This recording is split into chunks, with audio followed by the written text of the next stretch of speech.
Welcome to our study of Asian philosophy. My name is Professor Peter Boland, and I'm honored to be your instructor for this process. That promises to be challenging, illuminating, at once recognizable, and mysteriously, wonderfully strange. Like any philosophy course, we're going to move deeply into all of the big questions. What is reality? What is consciousness? What is knowledge? What is right and wrong? What are the best ways to organize our societies? What is my connection to the cosmos, if any? These are what philosophical traditions all over the world wonder. And in these South Asian and East Asian traditions that we're going to focus on, namely the Hindu traditions of India, and there's a lot of them to consider, the Buddhist traditions that originate in India, then move and flower in all kinds of delightfully diverse ways in East Asia, and of course the indigenous Chinese wisdom traditions of Taoism and Confucianism. Those four traditions are going to be our focus, but those four traditions, of course, leap over their boundaries and become world traditions. How many of us read the Dejing in any one of the languages of the world? So this is really world philosophy we're talking about. Think of Confucius. When Confucius was alive, 500 BC, 1 out of 4 people on earth lived in China.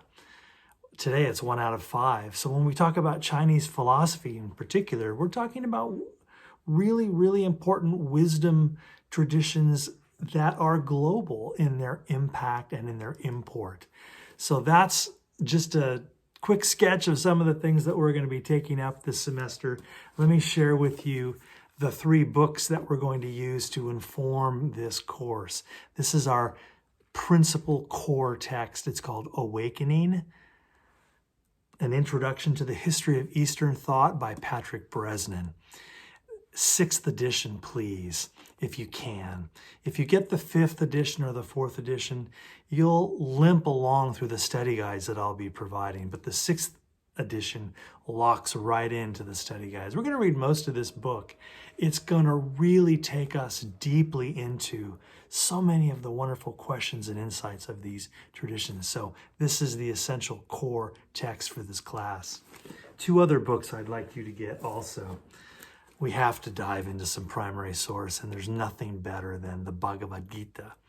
In the Eknath Easwaran translation, please. That's the one we're going to be working with. I think it's the smoothest from our perspective as English speakers in the United States. It's the best English translation in my opinion, and in many people's opinions. But it is really a wonderful source, and we're going to take our time with this and move through this wonderful wisdom text written around the time of Christ. It's a story that's going to bring into sharp focus and deep lasting impact all of the ideas of the Hindu tradition that we'll be studying by the time we get to this book. So grab that one as well. And thirdly and finally, more primary source, this time from the Chinese wisdom tradition called Taoism. So this is the Stephen Mitchell translation of the Dejing. And it's a short little book. It's 81 little chapters, and then the chapters are really just poems. Here's chapter 8 and chapter 9. So it's 81 of these little poems.